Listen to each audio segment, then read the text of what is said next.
I feel connected to the queer community because most of our, if not all of our friends, are some flavor of queer. Yeah, just everyone's gay. Yeah, yeah, pretty much.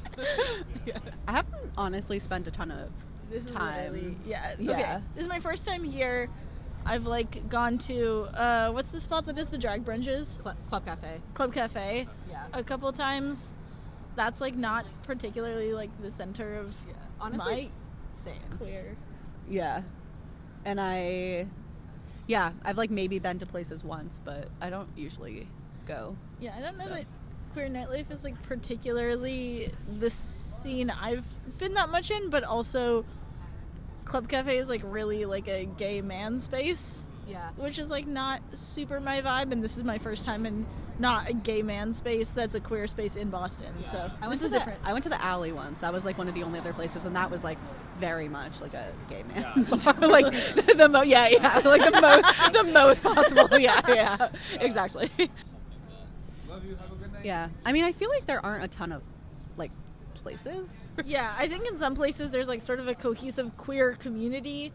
I think honestly there's just so many queer people in Boston that there's not one cohesive social network of queer people in the city that is everyone knows each other, whatever. But I feel at least I'm around a lot of queer people and in a lot of community, and I guess that's queer community. It's just not oriented around nightlife.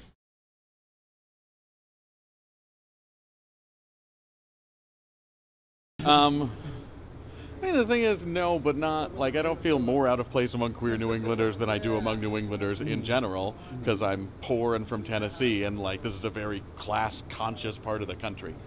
Right? So that definitely seeps into gay circles, but I don't think it's unique to the gay community. Do you think that's a prominent thing in New England? 100 fucking percent. Yeah. Do you need me to cuss less? You wanna?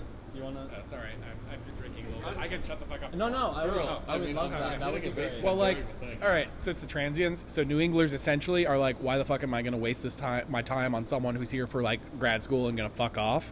So it's more of a time investment. In New York, there's so many people, you get 5 minutes to make a pitch of why I should give a fuck about you. Here, it's are you going to stick around? So it takes a year or two of all right, they're going to be here. They're working here. They're not a grad student. They're not going to fuck off to Alaska. Or San Francisco or wherever the fuck. So they feel more comfortable in investing time, whereas people have parties in North Shore or this and that, but it's kind of disjointed, especially because there's no center. There's no West End anymore. Right. Trefilum used to be happening. Machine, that's where people went. This place used to be a little bit darker. Yeah, it did. So it's post-pandemic, or from what I've only been here 2 years, but I've been talking to people. But post-pandemic, or pre-pandemic, things were happening.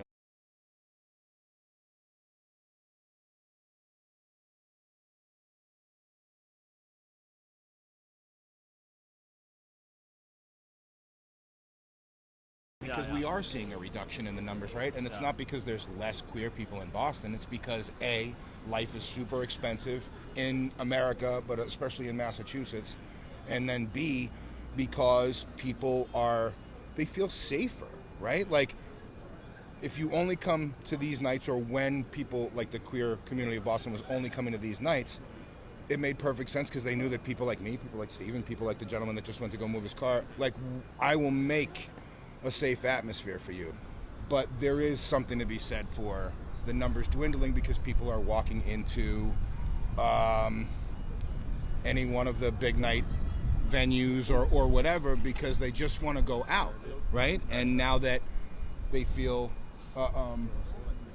not more emboldened, but they sincerely just feel safer in Boston, they're starting to go to Bijou or wherever that's having a quote-unquote regular night, and that's taking away from our community. And then no straight people are going to be oh, you guys have Harlow Havoc, and then come to our party.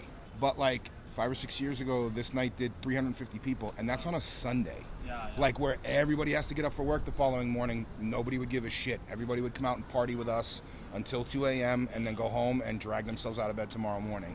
So there's a definite shift in the entertainment portion of the queer community. I obviously can't speak towards it outside of this. And then, of course, like, Danny's just launched over on Boylston Street, and that's like a beautiful, they get shouted out on Saturday Night Live. Like, that's amazing. But we're going to need to, or we need the queer community of Boston to prop us up. Otherwise, those spaces are going to start to dissolve.